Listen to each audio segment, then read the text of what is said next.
I want to tell you a story about a girl with mousy hair who found the courage to be a leader by finding her true and authentic self and learning this from her heroes. I have many heroes, but I want to talk to you today about David Bowie. David Bowie was my hero, not just because of his amazing body of work. He was so ahead of his time, artistically, musically, stylistically. He expressed himself in such a unique way that really spoke to me when I was younger. It still does. He was a symbol and an agent of change throughout the 60s and 70s and beyond. I was 10 years old when I first saw and heard David Bowie back in the UK. And Let's Dance had just been released. Do you remember that? You do. I wore my red shoes, especially. Let's dance.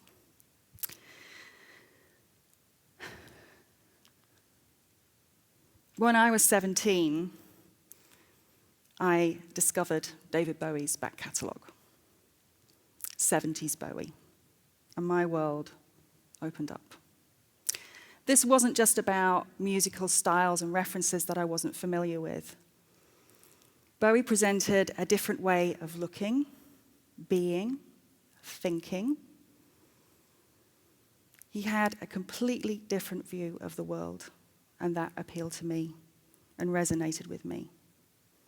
So he became my constant companion through every breakup and every moment of introspection, every moment of pure joy and crisis.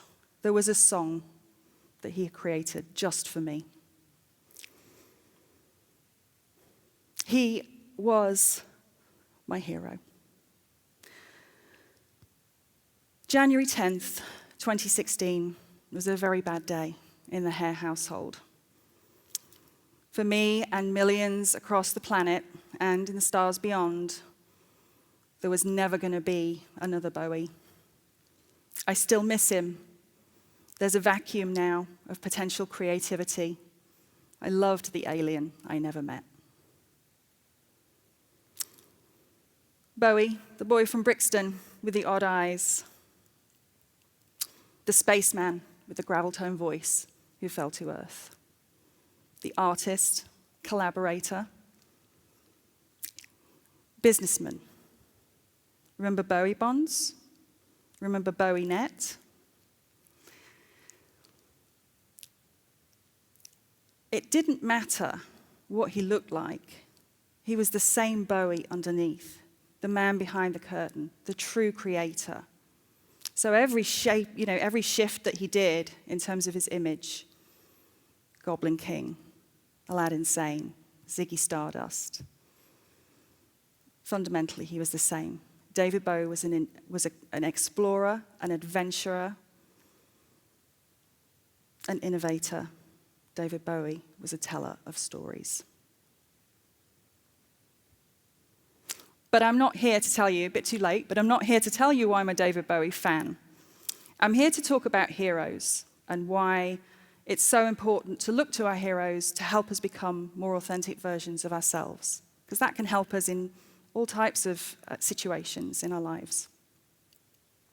So I have a confession to make. I am a business professor. That's not my confession.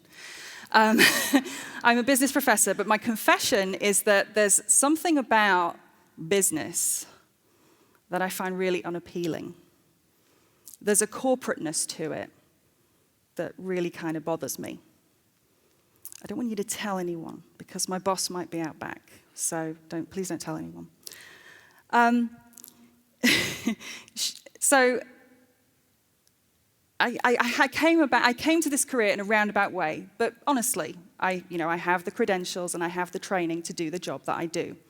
But I just never felt like I belonged, and I wasn't sure how to get over that. And it was only in the last few years that I started looking out to my heroes and looking back through my history and thinking about that and looking to what others were doing. And it occurs to me, or has become increasingly apparent to me, that business has the potential to be the most creative endeavor. It's the most creative thing we can do. So to start a business, to own a business, to be in a business, is to be creative, to come up with the next great new idea or product or way of doing things. It gives us the opportunity to think about how we can make the world a better place, how we can effect change through the things that we do. And that, surely, to have that love of your work is to be an artist in your field. As business educators, then, by extension, we should be nurturing that creativity in our students. How do we create that, or encourage and nurture that spark in others? I have another confession to make. So David Bowie apparently had imposter syndrome, and my second confession is that so do I. Especially right now. So he had a really interesting way of addressing that, though, a very brave way of doing it. He said, if you're not out of your depth, you're not doing interesting work. If you're not challenged by what you do, if you don't know all the answers.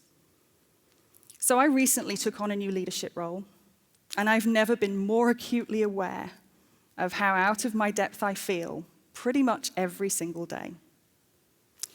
So when I ask myself, what would Bowie do? I take comfort in the fact that it's okay to not know everything, as long as you're open to learning. It's okay to try new things, to experiment, to fail. That's okay because Bowie says it is.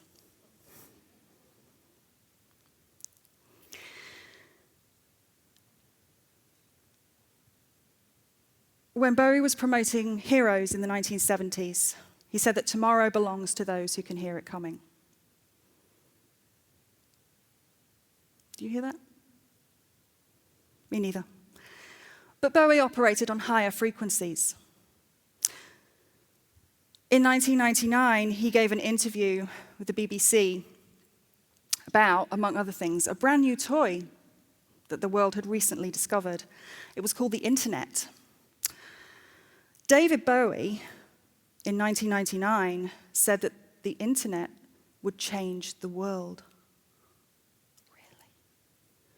This was back in 1999, though, if you can remember, if you're old enough to remember 1999. He thought that the Internet would see an evolution and a change between user and provider. Tick-tock, tick-tock, tick-tock. Between context and content. He called it an alien life form. And I don't think he was wrong. He was an innovator until the day he died. His last album, that was released 2 days before his death, Black Star, was like nothing we'd ever heard before. No formulas were used in the production of that album. This was not the same old Bowie. No trends were analyzed.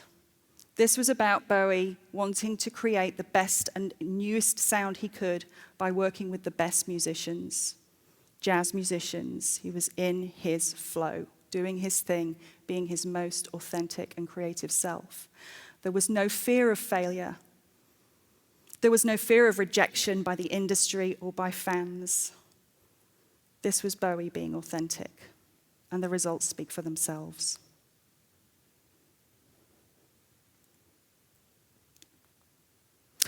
So, was Bowie a change maker? Definition of a change maker is someone who takes action to correct a problem, activates others, and works for solutions for the good of all.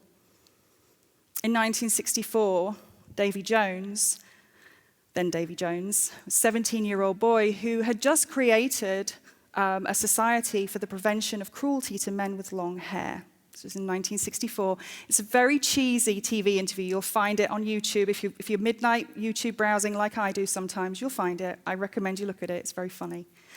But the spark was there to speak up for those who were being marginalized or penalized for something about them, for the way that they were. Ultimately, he found more creative and bold ways to express this. But Bowie was always there for those who felt different or othered. It didn't matter to David Bowie what you looked like, who you loved, how you lived or thought, or how you wore your hair. So for those people, many of those people, Bowie was home. In 1983, Bowie gave an interview to MTV where he turned the tables on the interviewer and asked, very legitimately in 1983, why the network was so resistant to playing black artists on primetime. This was back in 1983 when those kinds of conversations were not happening as often. And certainly nobody had taken on MTV at that point. So he took risks. He used his celebrity, his rock star persona, his status, to ask those questions and to take those risks.